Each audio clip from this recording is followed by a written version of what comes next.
Chapter 1. Scaling up is a tool that helps to boost productivity in any company. For most entrepreneurs, strengthening their business involves an audacious goal, such that they prefer to avoid it altogether. Scaling a business can be a scary process because there will be many changes within an organization. A deviation from a familiar, proven, and established order of work. This difficulty in the scaling process is evident in how few companies actually scale up. There are several barriers to scaling up. Leadership becomes a great hindrance to growth when the company doesn't have enough leaders who can delegate. Infrastructure will be a barrier when an organization lacks the necessary systems and resources to handle the decisions that come with company growth. And marketing presents a burden when a company fails to create an effective marketing function to attract prospective buyers. To overcome these barriers, an organization should learn to establish rules that everyone will follow. These rules should form the core values of the organization. Secondly, a strategy that focuses on the customer's needs and differentiates the organization from the competition needs to be set. Next, it's important to reduce huge or detailed tasks into WWW, who, what, when, to make execution more manageable and help ensure better management, communication, and accountability. Lastly, cash management ensures that all set plans go smoothly and according to schedule. Scaling up isn't a walk in the park, and issues can often come up during the process. A winning strategy helps to nip all the problems in the bud and move any business to a better position. Keep in mind, if a company is generating less profit than it should, it's time to consider scaling up. This summary will provide a breakdown of what it means to scale up a business. It also explains how core values and boundaries in a company help enable and enhance growth. Letting go and trusting others to do things well is one of the more challenging aspects of being a leader of a growing organization. Verne, Harnish. Chapter 2. Every company needs the right team, united toward a common goal. The quality of people around a leader matters when scaling up a business. People inside and outside, investors, customers, suppliers, of the company are very crucial to the success of an organization. There are two crucial questions every business leader must ask themselves if they want their organization to grow. Am I happy? Ask yourself if you enjoy coming to work and if there are any business partners or investors making things difficult for you. Would I passionately rehire everyone on my team, knowing what I know today? Addressing these questions will save you from a lot of emotional struggle. It is practical for business owners to pay keen attention to how they attract and hire their staff. Anyone can hire people, but not everyone gets the best staff on their team. So leaders cannot afford to do things the same way as their competition. The people and strategy processes must be unique. It's crucial to employ people who share and believe in the same values as your company. Remember, a company's values and purpose must be clear to attract the right people. Sometimes business owners might need to put more energy into getting the right people to work for them because the bigger a company gets, the more intentional it must be about new hires.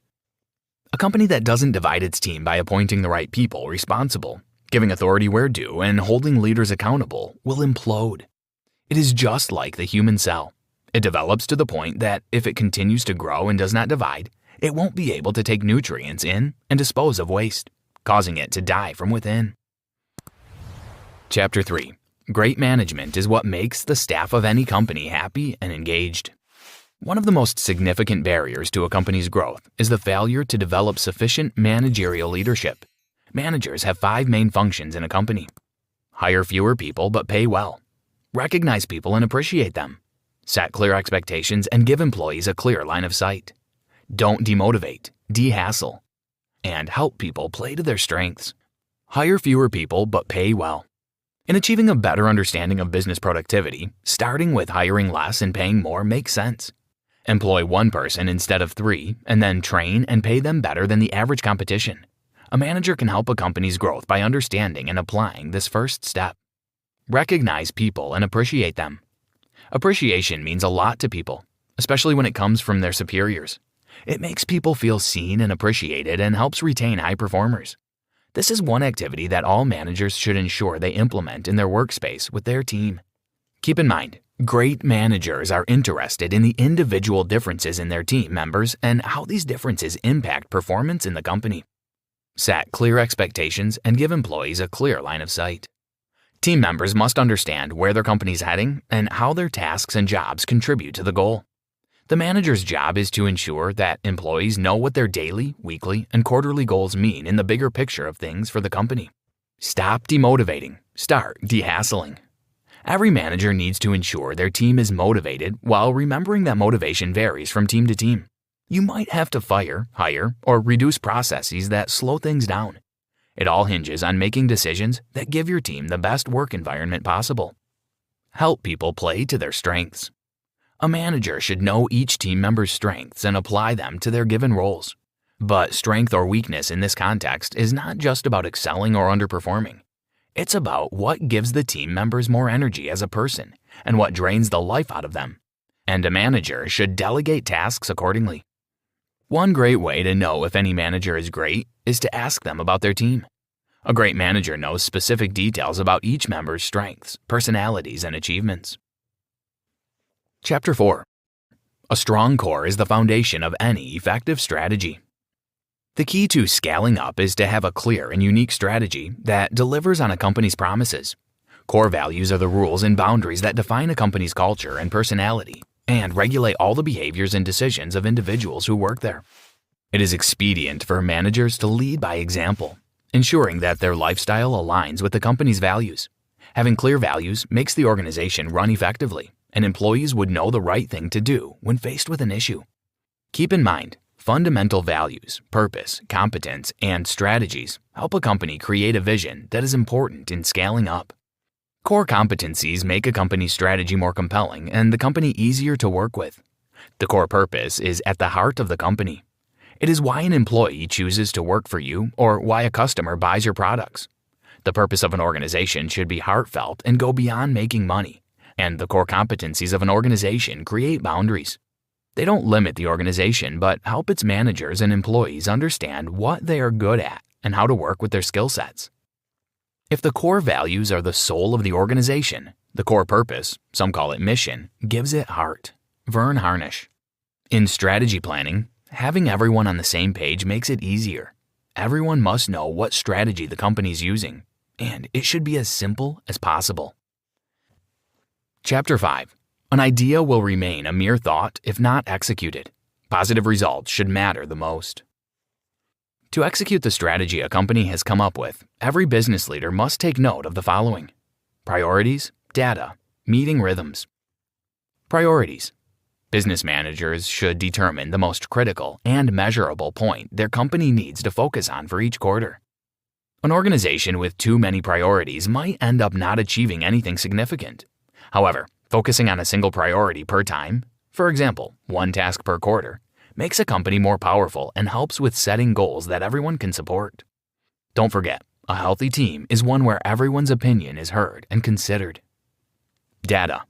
An effective execution process involves data collection from either stakeholders or customers. Gathering data is of utmost importance. This puts the company ahead of its competitors. Speed is critical in sourcing information, and doing this routinely for as long as possible makes it easier. The company uses the data gathered as feedback to fuel decision-making. Management uses that feedback to get their employees' input on specific products or decisions the management team has made. This process streamlines the loop between employees and management. Gathering data is not the end of the process. Analyzing, getting feedback, and understanding how this affects your customers and your products gives the complete view. Meeting rhythm. After setting priorities and collecting data, the next step is creating meeting rhythms. Regular gatherings spaced out into daily, monthly, quarterly, and annual meetings help handle communication issues within the company and make achieving goals more manageable. It also gives room for the organization's members to discuss the crucial issues pertaining to the business. For business leaders to succeed at the execution of anything, they must learn to listen to their customers and employees, gather data, have a meeting rhythm to discuss the data they collected, and set priorities based on it. Goals without routines are wishes. Routines without goals are aimless. The most successful business leaders have a clear vision and the disciplines or routines to make it a reality. Verne Harnish. Chapter 6. For any business to thrive, there needs to be a healthy, sustainable cash flow. Scaling up a company requires a lot of money. At this point, business owners need to look for ways to generate profit and cash flow internally, so they don't have to resort to getting loans. But this involves a lot of processes and ideas, and knowing the company's cash conversion cycle is essential. This cycle is the time it takes for the company to spend cash and for that same amount to flow back into the company. The shorter the cycle takes, the more money is generated. To effectively go through this cash conversion process, it's important to understand a few things, such as how much the company makes daily, reasons for late payments, and reward plans. Increasing the pace of every process in a company helps your cash conversion cycle. The faster things are produced, the quicker people can buy them. Also, eliminating mistakes in your processes helps make customers want to buy your product and pay on time. Customers hate mistakes in a company's processes. Remember, every step in the right direction culminates in the success of the company's core goals. In understanding the role of cash in upscaling, your cash flow is not the only important factor. Your accounting process is just as crucial. A proper accounting practice helps you make better financial decisions and understand trends. But accounting is not only for tax payments. It tracks your cash flow and aids in generating financial data, which helps predict future happenings and debt management. For instance, Harnish described a company that sought the services of Greg Crabtree's accounting team after running at a loss for 14 years, despite making $5 million in revenue. The company's earnings grew to $25 million within 5 years, generating real after-tax income and making the owner and the business debt-free. Did you know, according to the Organization for Economic Cooperation and Development, OECD, about 57% of leaders had experienced a moment of uncertainty when they were afraid that their business would fail. Conclusion. In the process of scaling up a company, everything matters, from the kind of people a company hires to strategy and cash flow. Everyone in the company needs to understand the core values and their roles in the long run.